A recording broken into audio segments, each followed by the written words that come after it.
I smelled smoke before I saw it. Not the panic kind, not yet. The electric kind, the kind that wafts out of overheated server racks when something's gone very, very wrong, like the scent of a burned USB drive in a lawsuit. My heels clicked hard against the concrete as I walked toward the bay doors of the data center, already holding my breath. The badge reader blinked red. I froze. That badge was my fingerprint, my passport, my goddamn heartbeat in this building. I wrote the access protocol. I helped build the infrastructure under that reinforced floor. There were only 3 people who even understood the guts of this system. 2 of them had already quit. The third was me. I scanned again. Nothing, my picture didn't flash. The door just sat there, dumb and blank. Behind the glass, silence. No blinking lights, no fan hum, no emergency strobes, just a digital morgue. Then came the first Slack ping from my burner laptop, which I'd left open in the break room. 4 messages from Devin. Timestamp between 3:15 and 3:17 a.m. Saturday morning. Just helping the team out, didn't want to bother you, had it escalate your credentials to info root. We're doing a push tonight. All hands. You'll get the memo tomorrow, except I didn't. Because I'd told Devin no on Thursday. Told him I wasn't burning my weekend deploying version 8 of the same broken code. Duct-taped by interns and whiteboarded by someone who said synergize the Kubernetes with a straight face. He hadn't liked that. I'd heard the pause in his voice, the ice chip tucked under his sure, no problem. He'd walked away too fast. I'd seen that before in startups before acquisitions, in marriages before affairs. The silence that says this is going to cost you. But I didn't expect this. I didn't expect the badge to shut down. I didn't expect the core system, my system, to vanish from the network like it never existed. And I sure as hell didn't expect to be standing here Sunday night, watching a puff of black smoke drift lazily from the side vent of a data tower that shouldn't even be active right now. I pulled out my phone. No signal inside the building. Of course not. The shielding here made sure of it, so I ran the emergency bypass. There's a panel behind the 3rd floor vending machine. Nobody knows it's there unless they installed it themselves. I pried it open with my ring. Wires, switches, one ancient terminal that still ran on a private subnet when only I used. I typed in my root command and bypassed the badge lock. Door hissed open. The heat hit me first, then the silence. The servers were off, not crashed off, like someone had cut the main line. No logs, no alerts, no traces. Except for one thing, a post-it note, stuck right on the primary Blade server. Bright yellow, Devin's handwriting. Thanks for the keys, won't be needing you Monday. I blinked. Then I opened the last encrypted snapshot I took Thursday night, and I laughed because Devin had missed something. One line of code, nested, harmless-looking, dormant, and it had just activated 14 minutes ago. Devin thought he was clever, thought he could gut the system, lock me out, and stroll into Monday with a fresh buzzword on his LinkedIn and a smirk on his moisturized little face. What he didn't know, what none of them knew, was that I'd built in a heartbeat monitor. Not for the servers, for them. Every login, every elevation, every backdoor script had to whisper past my tracer. I didn't tell anyone, not because I was paranoid, because I was tired. Tired of being the only adult in a sandbox of overpaid children and CIOs who thought Python was a snake. The snapshot had it all. At 3:11 a.m., Devin ran a silent auth script from his personal laptop. Mistake number 1, the IP didn't even match the whitelist. That triggered my sleeper line. At 3:14 a.m., he cloned the entire container stack into a shadow environment. Not to test, to replace. By 3:19, the original system was deleted. Not retired, deleted, erased like a crime scene, except for the trapdoor, because I had one, buried in a deprecated permissions handler under the old HR module, the one they never migrated, the one with a button that said generate bonus letter but actually fired off a rollback to the core architecture. They never asked why HR kept glitching. I tapped the terminal twice, pulled up the trace. My trapdoor hadn't just activated, it screamed. The clone environment, bricked, his scripts, running loops into nowhere, and best of all, the master encryption keys, the ones I never submitted to repo, had wiped themselves clean. Every app, every login, every client dashboard, everything their investors were flying in Monday morning to demo, gone, not maliciously, elegantly, casually, a non-destructive blackout, but I wasn't finished. I opened the admin camera archive. No one had ever changed the default storage rule. That meant every keycard entry, every facial recognition swipe, every mouse movement from Friday 5 p.m. until now, logged and timestamped. There he was, Devin, 3:12 a.m. in the war room wearing gym shorts and that smug Patagonia vest he always claimed was ironic. Behind him, Ryan, UX lead, and one more figure, blurry, short hair, coffee in hand. Kelly, HR, of course, Kelly, who'd always insisted on being just the bridge between leadership and talent. Kelly, who casually dropped into meetings she wasn't invited to. Kelly, who asked me 3 months ago hypothetically if we had to offboard someone with server access, how long would it take before things failed? They had it all figured out, except for me. I wasn't crying. I wasn't panicking. I was building, because if they wanted to erase me from the system, they forgot I was the system. By Monday 8:07 a.m., the office was hemorrhaging noise. I watched from the far end of the courtyard cafe across the street, oat milk latte in hand, oversized sunglasses on, like some revenge noir knockoff. Except this wasn't a movie.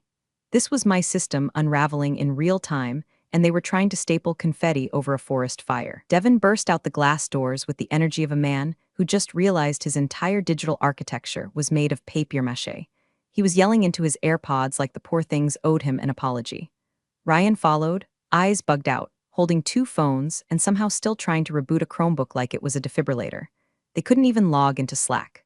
The real kicker. The client dashboard for this morning's investor demo redirected to a 404 page with a message that said, "Scheduled maintenance. Please contact the lead engineer." It listed my name with my personal Gmail. I'd let them stew just long enough. By 9:12 a.m., I got the first email. From Kelly. Subject, urgent clarification needed on info credentials high, just checking in. Were there any remaining access protocols you didn't hand off before the weekend push? Please advise ASAP. Thanks. That smiley face, I could almost hear her blink as she typed it. Kelly always sugarcoated her betrayals like they came with a gift card. I didn't respond. At 9:34, Devin broke the silence with a text. Devin, need to talk. There's been confusion re-credentials. Can we hop on a quick call? Confusion, he says. Like I tripped over a power cord on my way to brunch. I sent him one message. You revoked my access, so reviving your system might be outside my current job scope. Winking face, he didn't reply. Instead, the company's Slack flared up again through my private back channel. See, while they were busy trying to Frankenstein their demo, they forgot I still had a ghost node running on a shadow subnet, one they'd never documented. I called it Basilisk, a read-only observer node, nested so deep in the architecture it didn't even have a name in the registry. Basilisk pinged me the minute they tried to run a recovery job off the cloned environment. They were using the wrong script. It tried to reinstall a backup that hadn't passed authentication, which meant one thing: they didn't have the real backups because I never put them in the cloud. I kept them on an encrypted partition, one that required biometric unlock and the original recovery phrase. And that phrase? Written by hand on the inside of a charity book I donated 3 weeks ago, to the free swap shelf in our break room. I bet they tossed it with the rest of my things. And if they didn't, they'd have to find the right book. Out of 72, all with black spines and fake titles like quantum branding for market synergy. Good luck, kids, but the real twist, there was no backup, because the only thing I'd saved was me. At 11:02 a.m., I got a LinkedIn notification. Devin had updated his profile, acting head of infrastructure and security interim. Interim my ass, that was fast. Guess he was too busy to notice that the post included a screenshot, his only screenshot of our dashboard with metrics I'd personally doctored for investor vanity. The irony? That screenshot was from the test environment, which didn't exist anymore. But sure, slap it on your resume, king. I wasn't angry, not really. Anger is sharp, fast, stupid. This was something colder. The kind of silence you get right before a storm takes the roof off. Because now it wasn't just about me. Now I saw it for what it really was, a clean handoff, a soft coup. They didn't just revoke access. They wiped my name from the Git history, unassigned me from Jira, scrubbed documentation, replaced it with AI summaries that couldn't tell a load balancer from a blender. Even the onboarding doc I'd spent months crafting? Gone. Replaced by a Notion page titled Welcome Engineers written in bullet points and bold lies. They were trying to erase me, so I gave them something they couldn't erase. At 11:47 a.m., I pushed a patch, not through the mainframe. Through the QA sandbox, Ryan insisted we keep for design validation, a dusty little server that still had write access because no one ever updated the IAM policies. I disguised the patch as a Figma integration. Cute, right? The moment they opened it, all files labeled Final V2 Really Final were replaced with a looping GIF of a fish trying to download Java. Harmless, annoying, psychological warfare. Devin messaged me again. Devin, okay, seriously. This is getting childish. You're hurting the team, not just me. Let's fix this before it goes further. I almost replied, which team? The one that deleted me like a bad commit? But instead I sent him a ZIP file. It contained a single image, the server room, 3:14 a.m., Devin in the frame, his laptop tethered to the main terminal, the timestamp, the logs, the violation, and below it a line of text in courier font. I didn't burn the house down, I just turned off the smoke detectors. No reply. Kelly emailed. Subject, reconnecting, hi. No pressure, just wondering if you might be open to consulting short-term while we navigate a few technical hiccups. Can offer a generous package, flexible terms.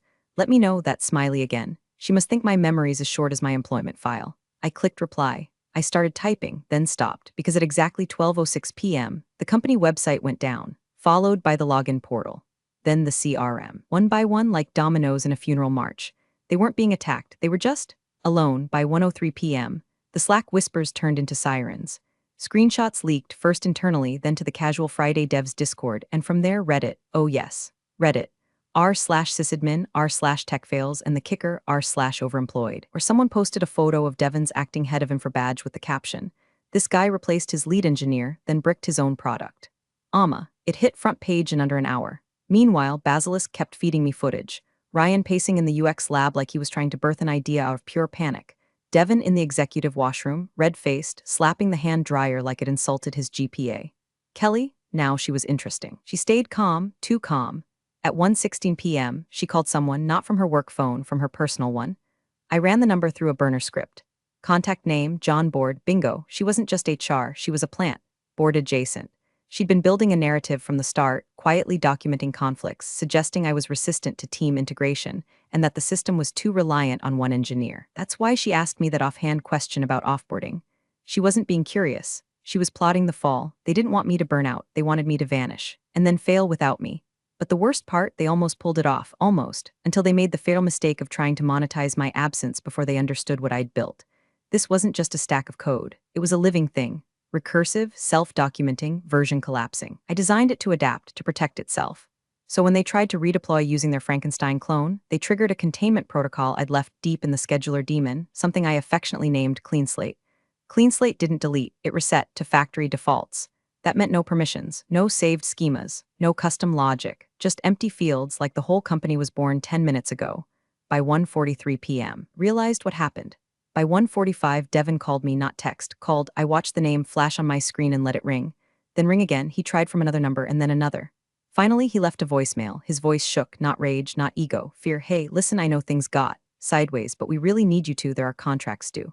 Clients are calling. Can we talk, please?" No apology, just desperation. I let the silence hang like a noose. Then I opened my laptop and started writing my invoice. By 2:11 p.m., the money started talking. Kelly emailed again, this time no smiley face, no faux warmth. Subject, immediate engagement terms high. Please see attached proposal for emergency reinstatement. Includes 1-month retainer, full control of infra, and title restoration. Optional equity conversation. Please respond within the hour. There it was. Sweet sound of backpedaling in Helvetica. I didn't open the attachment, didn't need to. I could smell the desperation through the screen like burnt toner and cold sweat. I could feel the boardroom shaking under the weight of unanswered client calls, expired SSL certs, and a product roadmap now indistinguishable from a ransom note. But I wasn't interested in equity. Not anymore. I wanted the autopsy. So I logged into Basilisk, opened the backdoor vault, and reviewed every internal message flagged in the last 72 hours. All keywords, my name, access, failover, redundant. It was all there. Devon proposing to sunset the old guard, claiming he had redundant backups and full transition coverage. Kelly reassuring the board that Marla's architecture is brilliant but inflexible, that this is the right time to bring in someone more scalable.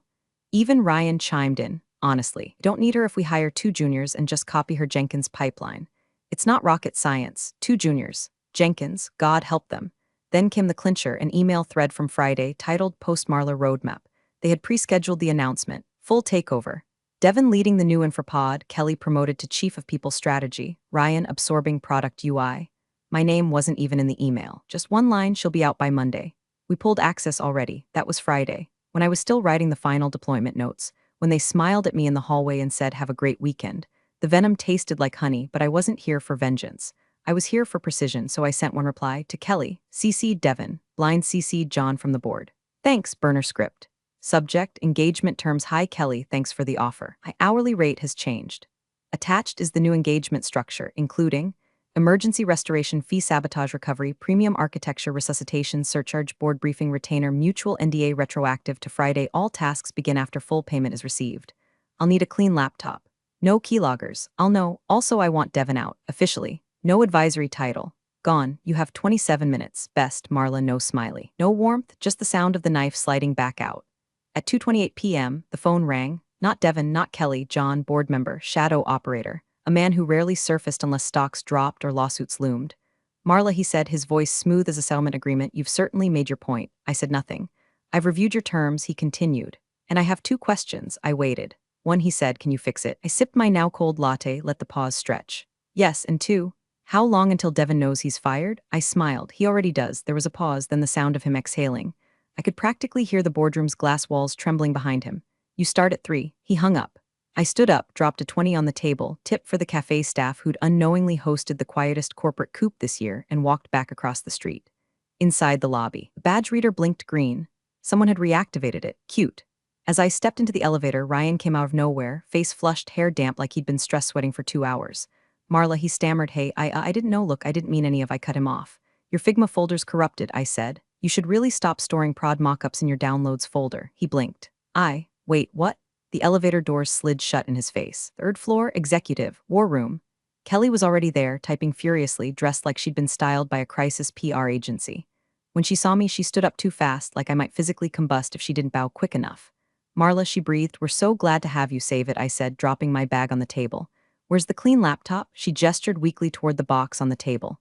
New, sealed, no tampering. I opened it, powered it up. Ran 3 checks, passed. Where's Devin? She hesitated. A voice cut in from the hall. Right here. He looked like hell. Shirt wrinkled, eyes red, ego leaking out of every pore. I just wanted to say you're trespassing, I said, not looking up from the terminal.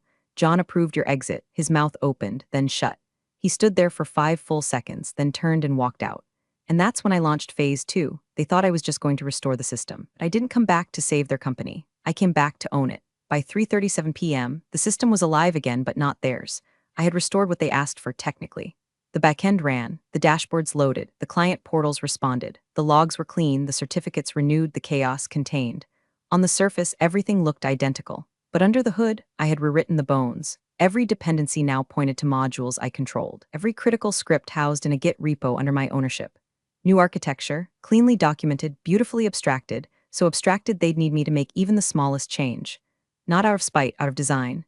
You don't fire the architect and expect the blueprints to keep building themselves.